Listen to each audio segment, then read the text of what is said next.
Dr. Brewer. All right, thanks so much for the introduction. All right. Well, thanks guys for coming. I know as your busy schedules and you're studying, it takes up so much of your time. Everybody has to eat, right? So you were like, okay, at least they're giving me food. Like, this is good, I can go, right? Okay. So as Dr. Yasher said, I am Lauren Brewer. I am from the University of Texas at Arlington. And I'm gonna apologize in advance if I'm loud. I'm gonna try to like bring it down a little. So I know your classes here are about 20 to 25 people. So mine are like 72 to 136. So it's kind of like you gotta talk to like the people in the back. So this will be fun. So if I'm really loud, just be like, take it. So we're gonna talk about LinkedIn, or are you being left out today? So the first thing we wanna know is, what is LinkedIn, right? Who actually has a LinkedIn profile? Who made that LinkedIn profile within the last like week and a half because you knew you were having this workshop?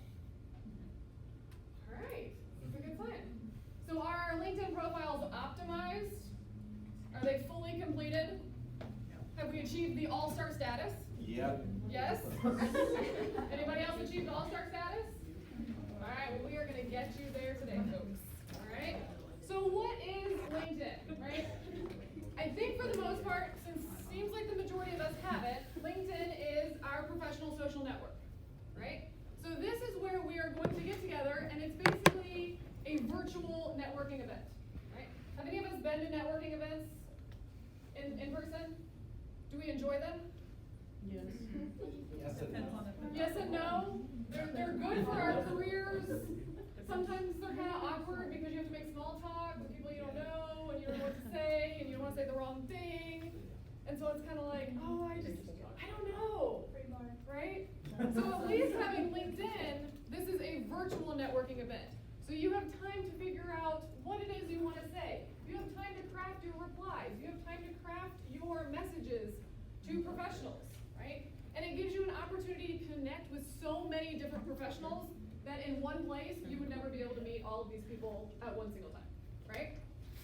So it gives you a place to connect with your colleagues, connect with other professionals, and you can create an interactive resume. Do we have our resumes up on LinkedIn? I mean, We have an outdated one, LinkedIn okay? is kind of my resume in a sense.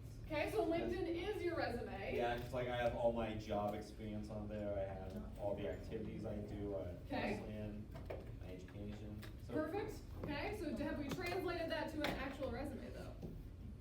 I mean, they sort of like, I go off of that when I do my resume. Okay. And I use stuff I change on my resume into my LinkedIn, so it's kind of like interwoven.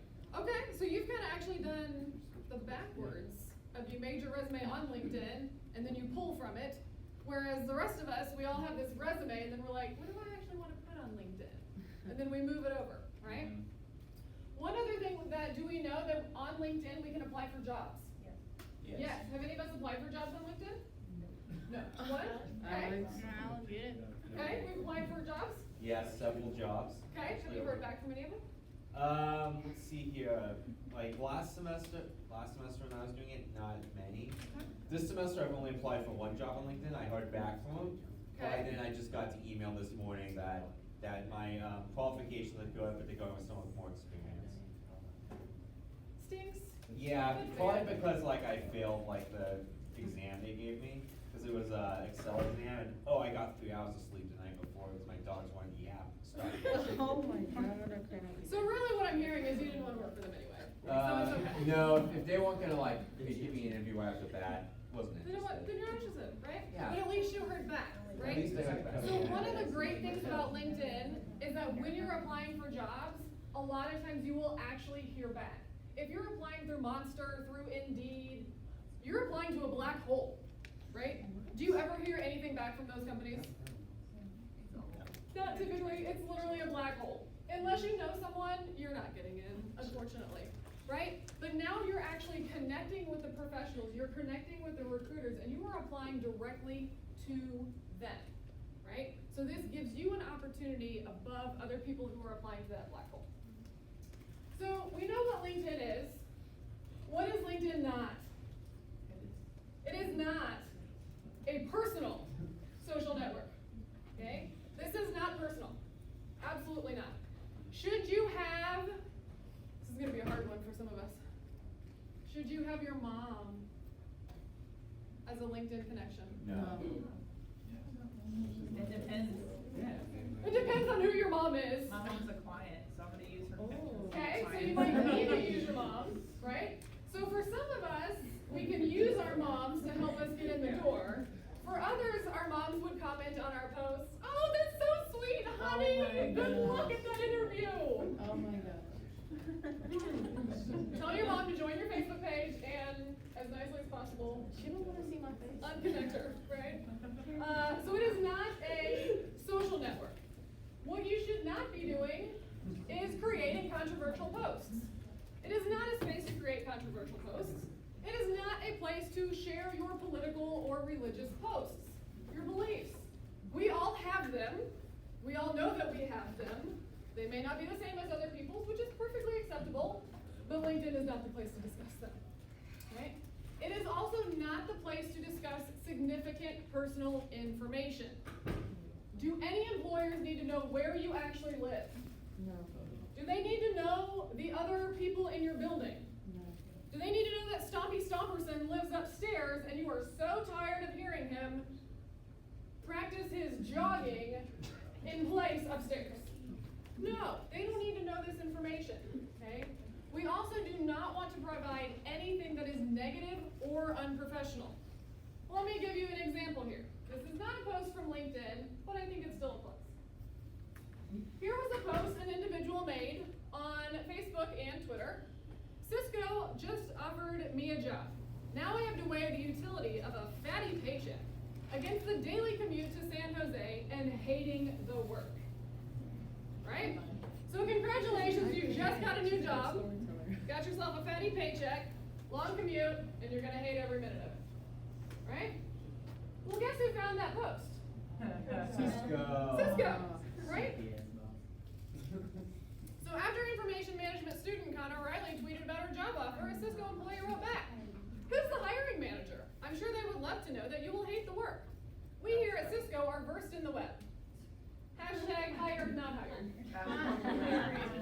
Right? So this individual got the job and then lost the job before she even started because of her posts on social media.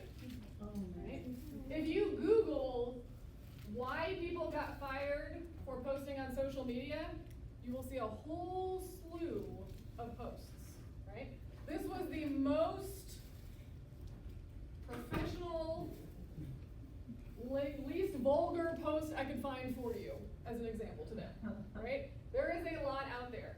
LinkedIn is not the place for you to complain about your job, your friends, your family, anything, all right? This is your resume online. This is your first impression that you are giving to someone else. Is that the impression you want to give? No. Absolutely not, right? So we know what it is, we know what it's not. So how are we actually going to create an effective LinkedIn profile? Okay. What I have my students do is we create this personal professional branding assignment, right? We don't have time, unfortunately, to go through the entire thing today, so what I've given you is the handout that my students have as well. There are some links at the bottom, and those are links that will help you as you are going through your personal branding to figure out what needs to go on your LinkedIn profile. We're gonna hit some of the highlights today, so I give you an idea of where we're going, but then you can do the work on your own with the little handout, right? So first thing, what is a personal brand? Your personal brand is you. It's how you identify yourself. How are you going to show yourself in the market? Who are you? What are you about? What makes you, you, in essence, right? As you're going through this, we kind of start at the beginning. We need to start with a target audience. Okay? On the handout that I gave you, I have my students do this in class, so I asked them to give me a background story of where they came from. So how is it that you got to where you actually are today? But as you're creating your personal brand, we need to look at our target audience. Okay? Do we know what a target audience is? Yes, excellent. What is it? The people you're trying to market. It's what? The people you're trying to market. The people we are trying to market towards, right? These are the people that we want to see our profile. So my target audience, I need to know who am I trying to market myself towards, right? I met Melissa, who was a finance major, right? So Melissa's potentially going to be looking for some math-based jobs that have marketing as a part of them. So her target audience is going to be a company where she's going to do marketing focused a little bit more on numbers as opposed to creating advertisements, right? We have to figure out where we're going. Who wants to see our posts? If we don't know who we want to see our profile, how can we create anything effective, right? So that's number one, create our target audience. Number two is we need to have a vision and a purpose. Your vision is how you see yourself in the future, right? This is your true self in the future. Where is it that you want to be? What do you see yourself doing in the future? Right? You may not know the answer to that question right now. Right? Had anybody asked me when I was sitting in your chair a long time ago, where I saw myself in, we'll just call it X number of years, right? I can guarantee you, I would not have said I would have been here. Never, right? I might have said maybe teaching, but I would not have said standing at Texas Wesleyan telling these students how they should use LinkedIn to get themselves a job. I would have never said that in my life. I would have never said I'd be a college professor, right? But we need to have an idea of where we want to go. Yes, our path is going to change, absolutely 100%. But if we don't have an idea of where we're gonna go, we're never gonna get anywhere, right? So our vision, that true self in the future. Then we need to look at our values. Okay? Our values are our core beliefs. So what do you hold in your heart? What is important to you? What is something that you cannot compromise on in your life? These are your core values.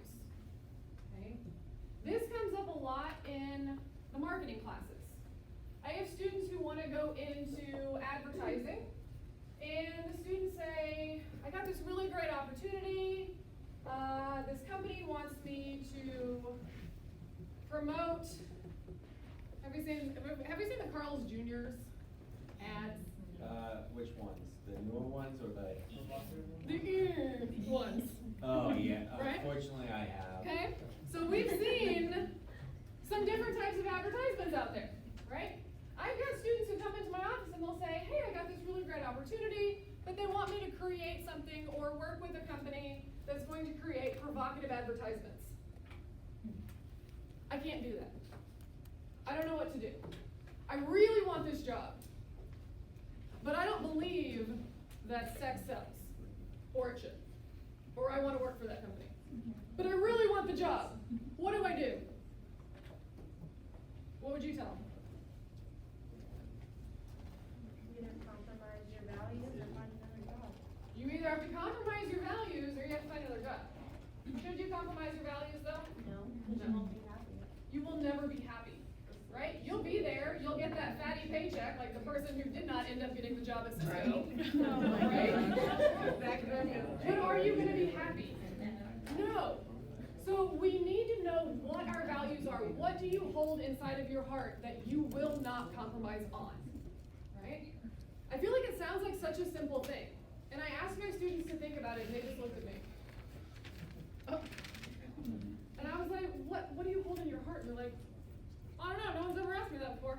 And I said, good, you got 2 weeks to get your project done. So you have to figure that out first, because you have to know what you will compromise on in life and what you absolutely can't compromise on, right? Then we need to know, what are we passionate about? Okay?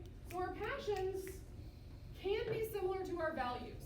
Values are core beliefs that we hold in our heart, near and dear to us. Can we record her? Passions are things that make us excited to get out of bed every morning. Can you record what you're saying? Because honestly, you're going too fast for me to take notes. Is it fine? By recording? Thank you, I appreciate it. Sorry. I do talk really fast, by the way, too, sorry. Thank you, I appreciate it. And if y'all need me to go back and actually repeat something, by all means, raise your hand and you're like, can you say that again for me? Because I talk really fast. Sorry. Thank you, I appreciate it. You're welcome, absolutely. All right, so our passions, okay? These are things that get us excited to get out of bed every single morning. What makes you excited to get out of bed? Okay. Do we have things that make us excited? Mm-hmm. Or do we get out of bed right now because we have class and we paid a lot of money to be here and we need a piece of paper and. Yeah. It gets me out of bed every morning. It gets you out of bed every morning, all right. On That's Tuesday, okay. on Tuesday, Thursday. Tuesday, Monday, Wednesday, not sleeping. All right, that's okay, right? If we're still figuring out what our passions are, that's okay.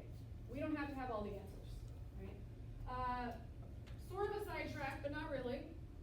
When I graduated with my PhD, my very first interview that I had to get a job at a school, the very first question they asked me is they said, "What do you do for fun?" That should be a simple question, right? Yeah. What do you do for fun? Eat. Okay. I looked at this panel of interviewers and I was like, I don't know. I don't know what I do for fun. I mean, for the last 4 years in my PhD, you didn't have fun. Right. You didn't have that option. You didn't have the luxury, Or you right? get your PhD. And you were going to graduate. So it was kind of like, I had to figure out again, what was I actually passionate about, right? With our passions, I always tell my students you need to have 3 different passions. 3 different passions, okay? One passion needs to make you money. You need one passion that's going to make you money. You need to enjoy what you do every single day that brings home that paycheck. If you're not, there are so many other things out there. Quit and find another one. Right? So passion number 1, we need to figure out what's going to make us some money. Number 2, we need a passion that is going to keep us healthy. Okay? Need something that's going to keep us healthy. Could be exercising, could be running a marathon, could be drinking a gallon of water every single day. That's what we're all doing. Everyone's paying attention to it. You're like, oh, okay, great. A gallon of water, that's fine, and that's fine, right? We need something that's gonna make us healthy. Water keeps us healthy, right? Our third passion is something that makes us creative. We need something with a creative outlet. Something that is going to use your mind in a different way. Okay? I'll give you examples here for mine. My passions, one that thankfully does make me some money, is teaching. I literally love this.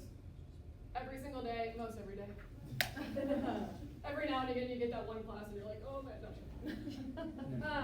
I love this. I literally love teaching, right? So thankfully, someone pays me to do it every day, right? Makes me money, love it.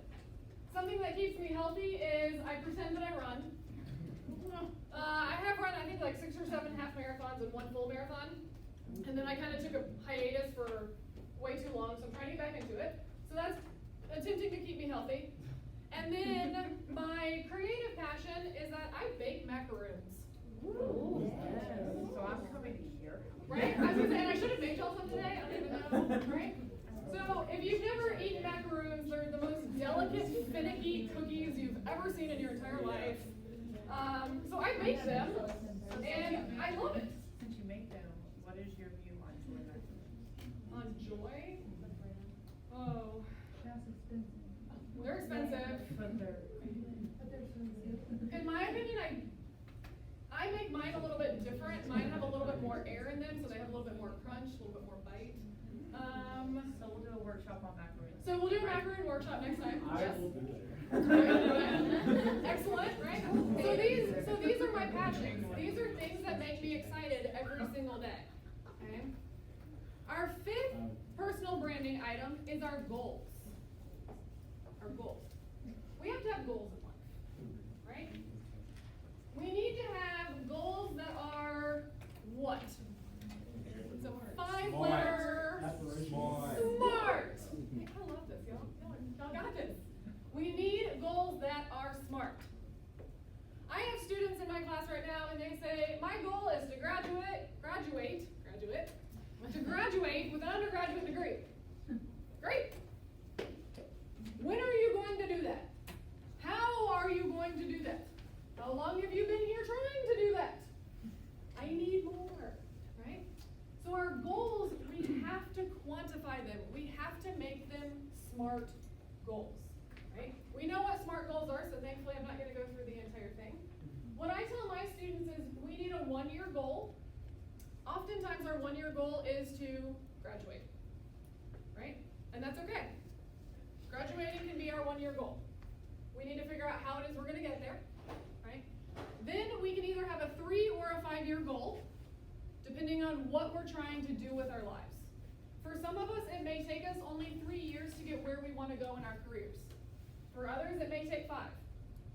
For others, you have no idea what's happening, where you're going, and you're like, I don't know what's happening tomorrow. I can't tell you what's happening in 5 years, right? But we need to have some sort of middle-term goal, as I call it. Okay?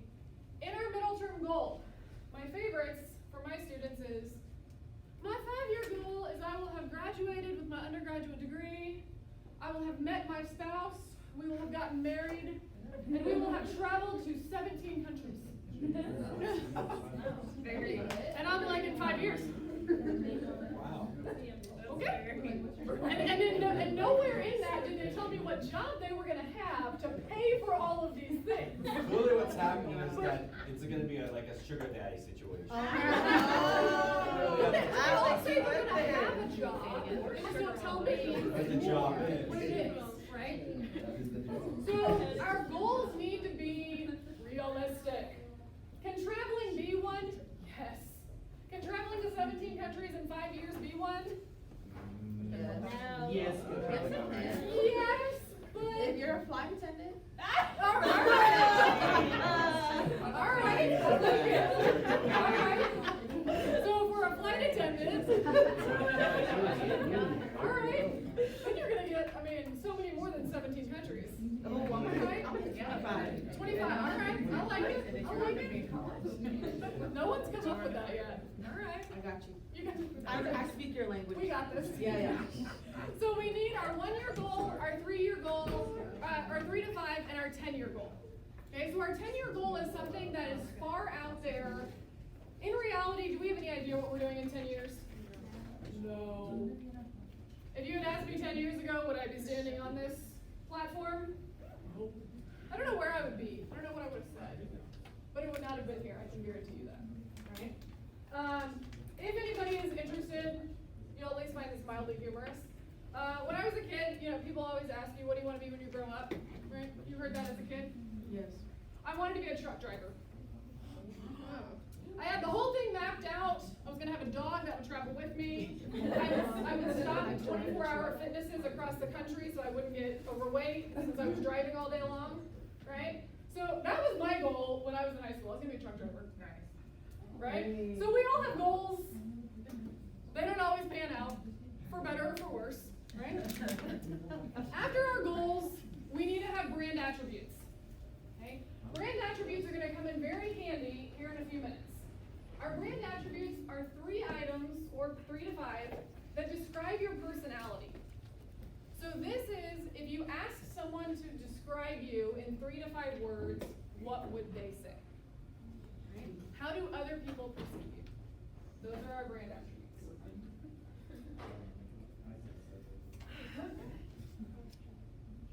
Then we need to conduct a SWOT analysis.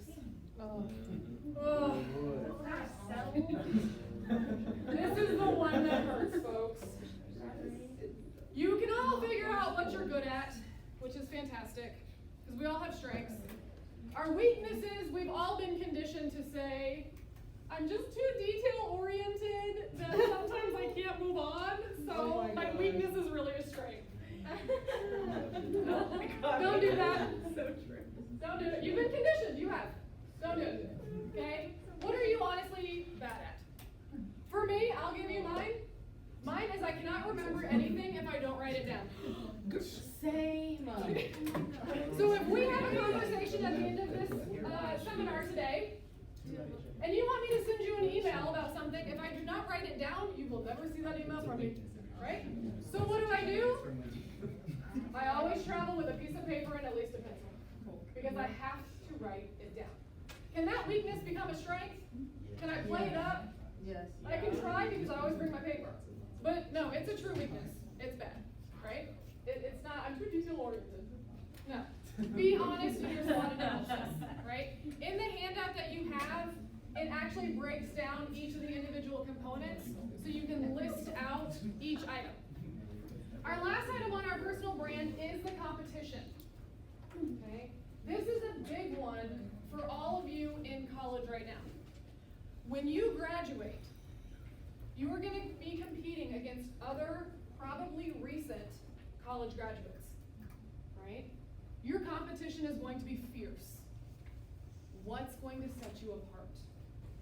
Right? I don't know. That's what we figure out though in our SWOT analysis. I'm a in all go honesty, getter. okay? So our competition is important. We all look exactly the same. But by having an optimized LinkedIn profile, by understanding our SWOT analysis, by knowing what our values are, to know what we're passionate about, these are things that are going to set us apart, right? So let's translate this over to our LinkedIn profiles. Sound good? All right. If you have, oh wait, I'm sorry, I forgot the last one. Our personal brand statement. I lied to you, sorry. That's not a good sign. Before we optimize our profiles, our last component of personal branding is to figure out a personal brand statement. In our personal brand statement, this is a strong statement. This says who you are and what you do. It could be a catchphrase. Says something about your expertise. Could be what makes you unique. It's a way for people to recognize and remember you, right? So all that work we did in our personal brand that you're gonna do on your own, because I know you want to be successful when you graduate from here, right? That builds into this personal brand statement. So in one sentence, how do you sum yourself up? It's a hard thing to do, right? Since I've shared more about myself than you've ever wanted to know today already. My personal brand statement is educating students for life, not exams. That's my statement, right? I tell my students, I don't care what grade you make in my class. I mean, other than the fact that I want you to pass so you can get out of here and move on with your life. I don't care. What I want is for you to learn. I want what I am teaching you. It is marketing, for goodness sakes. Marketing is all around us. It applies to every single one of us, whether you like it or not. So I want what I am teaching you in the classroom to apply to your life outside of the classroom. You spend 4, maybe 6, maybe 8 years inside of a classroom. You spend a lot more time outside of it, right? I teach a retailing class right now, and I tell my students, every single one of you shops. Do you enjoy it? Maybe, maybe not. But you shop. It might be online. That's okay. You shop. So everything I'm teaching you in class right now literally applies to your everyday life. Right? So that is my hope. My hope is to educate you for life, not an exam. I don't care if you pass it or not, other than I want you to pass and move on. Right? So let's talk about our LinkedIn. If you have a laptop, if you have your LinkedIn profiles, you are absolutely welcome to open them up and join along with me if you want to change anything as we're talking about it today. If not, I can actually probably leave you a copy of this presentation so then you'll have my information as well. So let's talk about some components of our profile and how do we optimize these to make sure that we get noticed in the right way. First thing is our profile picture. It seems simple. It's a picture. Such a simple thing. This is the first view that an employer is probably going to have of you. This is it, the first chance. You will never get that first impression back again. You didn't actually say anything or do anything. It's just an image. And that can make or break it, right? So our profile picture. This is my profile picture. on my LinkedIn page. If we have a profile picture, you are 14 times more likely to be viewed than if you do not have a picture. This number actually increases every single year. Right? When I first started teaching social media marketing, it was 7 times more likely. Now we're up to 14 times more likely. If you don't have a profile picture, somebody's going to look at your LinkedIn profile and be like, huh, she didn't even, or he didn't even have the time to upload a photo to their profile when you know that there are photos all over your, on your phone of yourself. They didn't even spend 2 minutes putting a photo up there. Why would I hire this person? Can't even spend 2 minutes on themselves. Not hiring you, right? 14 times more likely. It's your first impression. In your photo, this cannot just be any photo. This needs to be a nice photo, a professional photo. You need to take up 60% of the frame, right? Yeah, look at my beautiful face up there. It takes up about 60% of the frame, I would say, right? One big thing on our profile pictures. Do not take a selfie. Do not do it. I know you are all versed in it. We all now have forward-facing cameras, so it's not quite as obvious, right? No selfies. Does everybody in this room right now at least know one other person in this room? I don't know. Is there anybody in here who has never seen anybody else's face ever? I'm just kidding. I mean, you met me before this, so. I will take all of your pictures. Right? So that's just it. You know other people in this room. Have someone else take your picture, even if it's awkward and uncomfortable. And if I may add, our career services team over here does headshots. Right? So career services will take your photo for you. Yeah. And they probably have a very professional background, which gets us to the next ones. Right? In our photos, we're going to go to career services, or we're going to ask our friends, right? We're going to wear work attire. All right, now let's have a discussion on work attire. Okay? I'm sorry, it's funny because it's so true. It's so true. So true, right? So let's just say we're going to go out on a completely left-sided limb here. Let's say that you graduate from here and you would like to be a farmer. Very good use of your degree here, Texas Wesleyan. You're going to be a farmer. So you are going to wear overalls and a cowboy hat every single day. Should your LinkedIn profile, your work attire, have your overalls and your cowboy hat? Nope. Unless you're trying to be a rodeo clown. Well, should we have overalls? Should we have a clown costume on if that's our job? No. Okay. Remember, this is the first impression that people are going to have of you.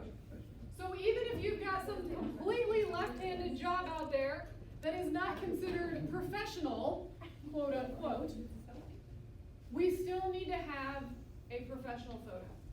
Okay? We need to have shirts with sleeves on in our photos. Okay? Thankfully, it's only from like your chest up, so we don't have to have the shorts and the pants concept talk. Work attire. All right. Lastly, a simple background. Okay? We do not want to have anything else in the background with us. If I can see anything else behind you that looks interesting, that's what I'm looking at. I'm no longer looking at you. I'm looking at your photo and I'm like, where were they? That looks cool. I'm not looking at you, right? We do not want anybody to have a reason not to look at you. Okay? The last thing that I did not put on here was make sure you are the only person in that photo. That should be obvious as well, but you know, sometimes we say it, right? Also, if you've got a group photo and your arms are around people, do not crop yourself out of a group photo, because then you're going to be standing there like this. can't be Jesus.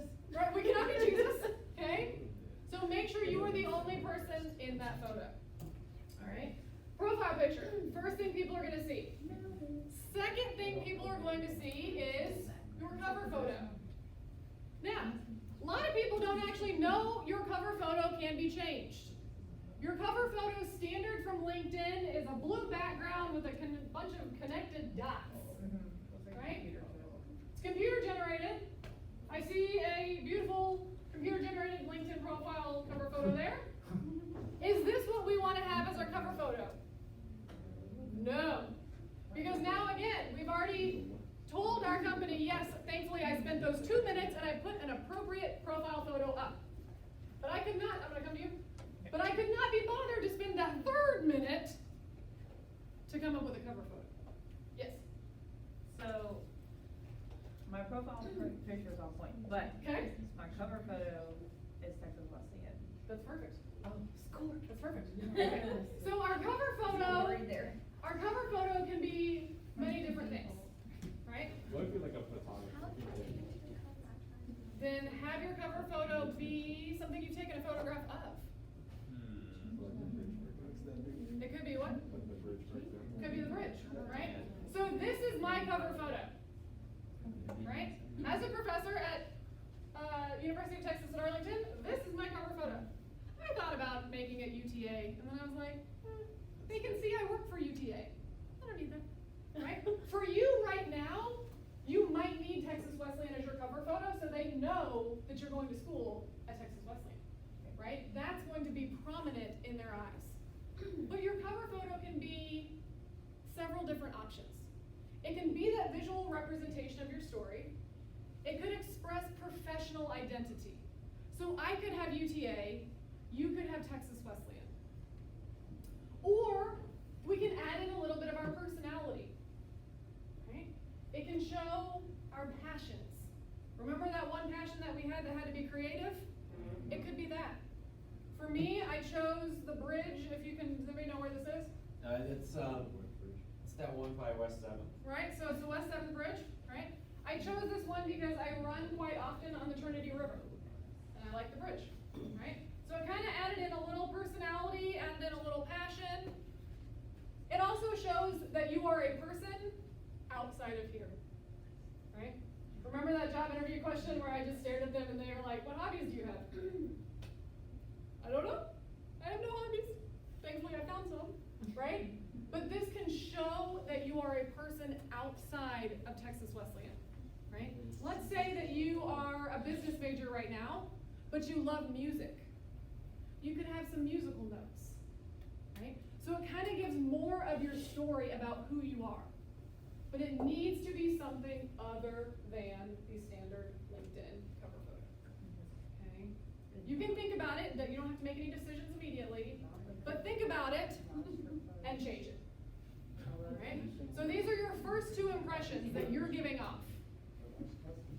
Then we move on to your headline. So your headline is going to be a 1-sentence statement. Right? Your headline is going to be right under your name. Remember that personal brand statement that you made a couple slides back? Remember that one? This is an excellent place for your personal brand statement. This tells you, or tells the employer, tells the other professionals, your colleagues, who you are, right? The default, and I am guilty of this, I left it as a default on mine for many, many years, I'm sad to say.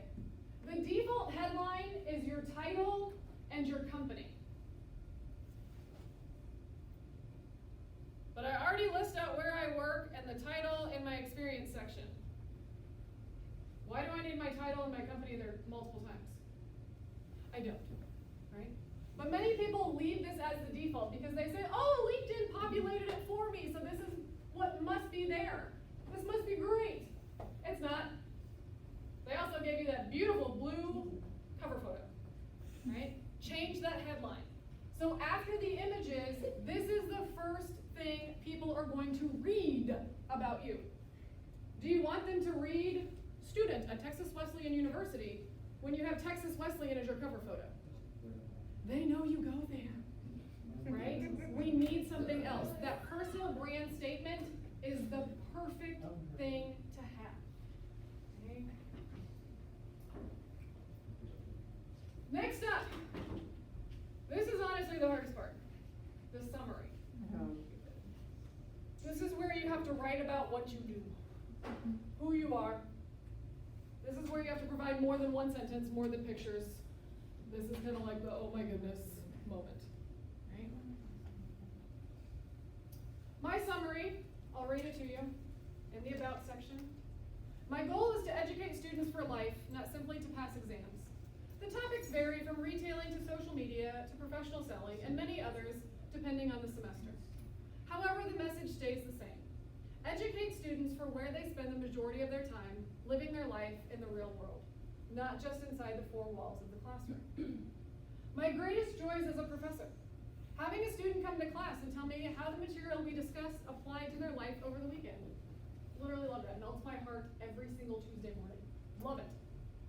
Second, seeing a student enroll in additional classes I teach because they are interested in learning new ways their life is impacted by marketing. Every class I teach is an elective. So if a student takes my class again and they take it from me, most of the time they chose me because they wanted to learn from me again. Not because they had to. Nothing I take is required, or nothing I teach is required, right? So that makes me happy.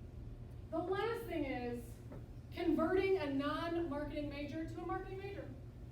When I used to teach the principles of marketing class, that was my goal every single semester. And I told them on the first day of class, I will get one of you. Good news is I had about 136 of them, so the odds were in my favor, right? The odds are better. But these are my goals. These are the things that I enjoy, right? This sums up my professional life, right? Does it say, Dr. Lauren Brewer is a professor at the University of Texas at Arlington. She received her doctoral degree from Louisiana Tech University. She got her undergraduate degree from Texas A&M University. Does it say that? No. Does it sound stuffy? Yep. Wait, does this sound stuffy or does that sound stuffy? No, the other one. The other one, okay. Because my hope is that this does not sound stuffy. The hope is that this sounds conversational.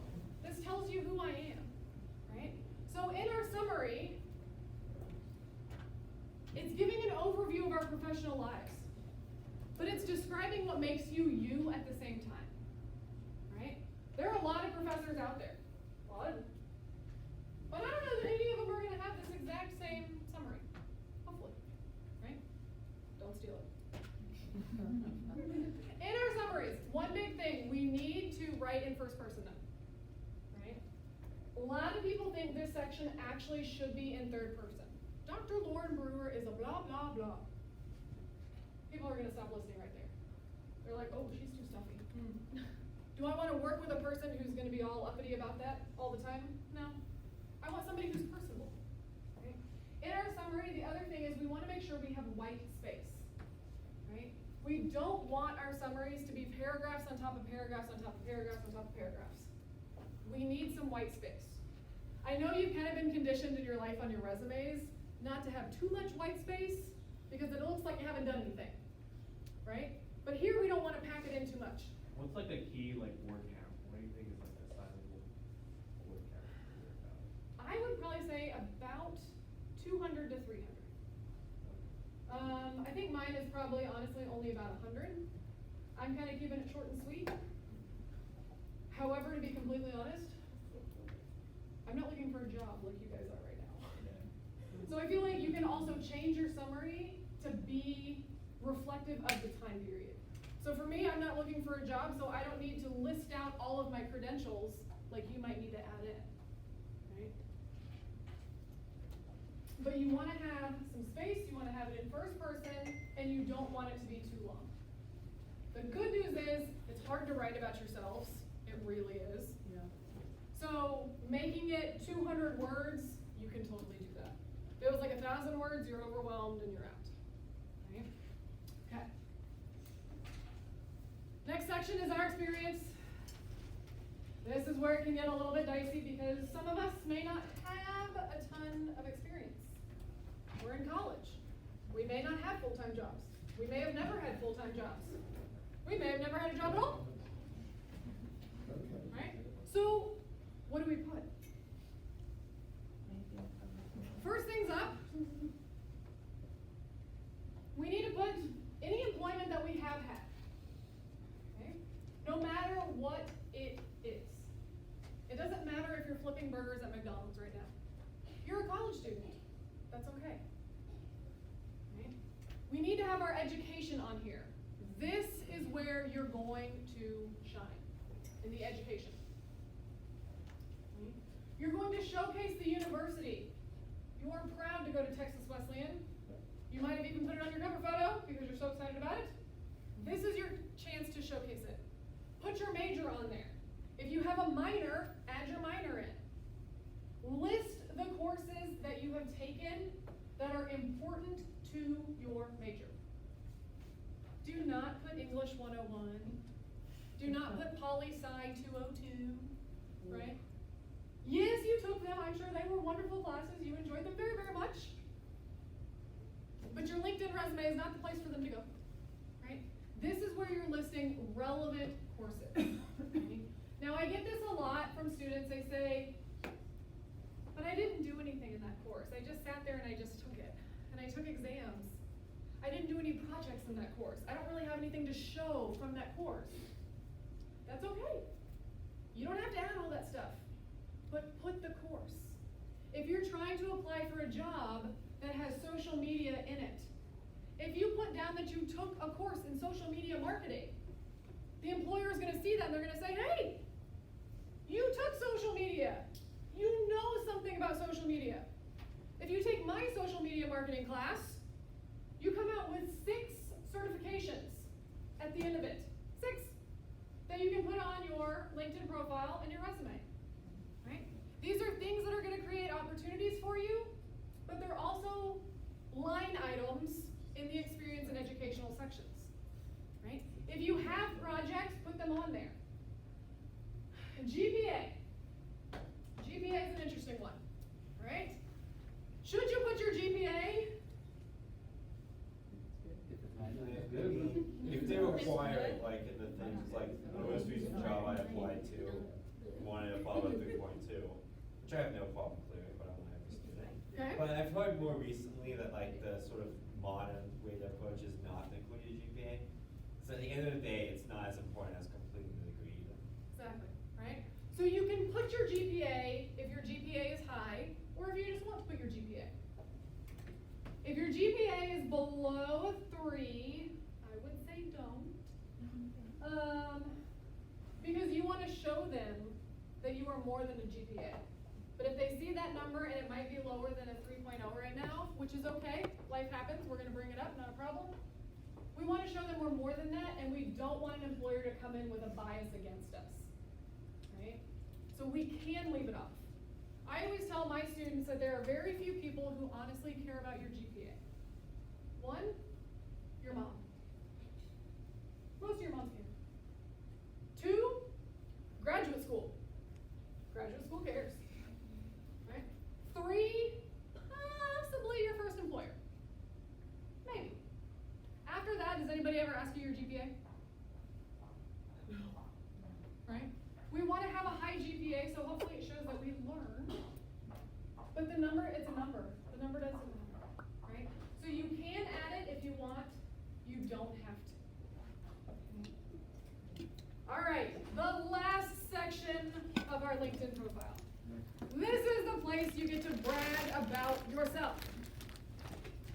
And for the love of all things good, brag about yourself.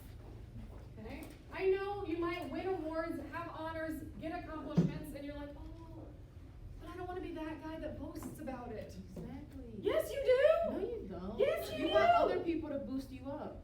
Okay, we're gonna talk about that too, but we're gonna put it on our LinkedIn profile. We don't actually have to tell people how amazing we are. Really? We're just putting it on there. Okay. I don't have to add it in verbal conversation, but for them to see it, they're like, oh, okay, right. and they know it. So our accomplishments, okay? If you have accomplishments, if you've won awards, if you are graduating with honors, put these things down, okay? On mine, by some weird grace of God, I won the Outstanding Faculty Award last year. Congratulations. I mean, thank you. Thank you. Woo! I have no idea how. I mean, but I put it on there, right? Other than honestly telling you guys about it today because I'm showing you to put these things on there. Do I probably engage in conversation and start by saying, hi, I'm Dr. Lauren Brewer. I won the Outstanding Clinical Faculty Award last year. Thank you so much. No. So these are things that may not come up in normal conversation because they are awkward. It's awkward to tell people how amazing you are. I get it, right? But you want to put it on there so they can see all of your accomplishments, right? So boast about yourself. Say how great you are. Remember, when you are graduating, you are competing against all the other people who on paper look exactly like you. They all have a 4-year degree. They all got it from a reputable school. They're all business majors. What makes you stand out? This. This makes you stand out. What accomplishments do you have that someone else doesn't have? You may not want to brag about yourself, that's fine. Let them brag and they'll get the job. Is that a good idea? No. No. So just put it down there. You're not actually going to engage in conversation about these things, to be totally honest, unless the employer brings it up. Okay? The other thing to add is licenses and certifications. If you have any certifications that you have taken, any licenses that you have achieved while you're here, put them on your LinkedIn profile. But make sure they are current. You do not want to have a certification that expired 5 years ago. They're going to be like, oh wow, when you won the Boy Scout award in the 4th grade. Make sure they're current. Some certifications won't expire. I put my Hootsuite certification up here, and there is no expiration date on it. So that's okay, it can stay up there. I got it in 2018, and it'll stay up there until, I don't know, I take the updated exam or something, right? So not having an expiration is okay, but you need it. Make sure you have something if you've actually gotten any certifications. Okay? Lastly is recommendations. You want to ask your first degree connections. These are people that you are directly connected with. These could be your bosses, your supervisors, your professors, right? These are people who know you. Ask them to write you a recommendation. And again, I know it's awkward. It is. But do it. We want you to get jobs, right? That is literally pretty much our whole goal here is to educate you so you graduate and get a job, right? So I would love to write you a recommendation letter to say what you did in my class, how well you have done since then, the clubs, the organizations that you're involved in, the certifications that you've taken, the volunteer opportunities you've done. I would love to write that down for you and help you get a job. But you have to ask me for it. If you don't ask me, I'm not just going to go to your profile and be like, hi, I'd like to recommend this random person that doesn't talk to me even though they connected with me. Right? Ask them. They are more than happy to recommend you. Okay? All right. What we've covered today is the main components of our LinkedIn profiles. Okay? Unfortunately, with only an hour and the fact that I talk really fast and I talk a lot, this is all I can get today. Right? We can talk later, hopefully at some point, about how we can optimize our profile, what we should be doing, how often we should be posting, what we should be posting, what we shouldn't be posting, at a later date. But I feel like we needed the components of our profile because did any one of you have every single thing I talked about up here on your profile ready to go, done? Yes. So yes, but I wasn't right. Right? So we have to my get the summary. basics before we can go forward using our LinkedIn profile. Okay? So do we have any questions about LinkedIn? I know we've only got literally less than 1 minute.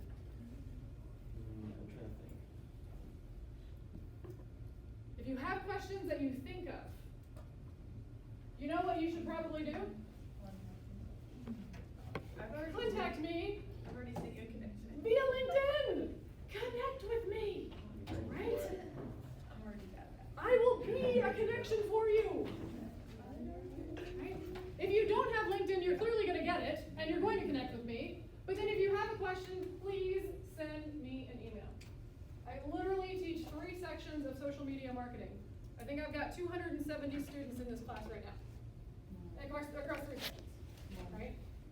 Please send me emails if you have questions. Ask them. Don't be afraid to. I will respond, I promise.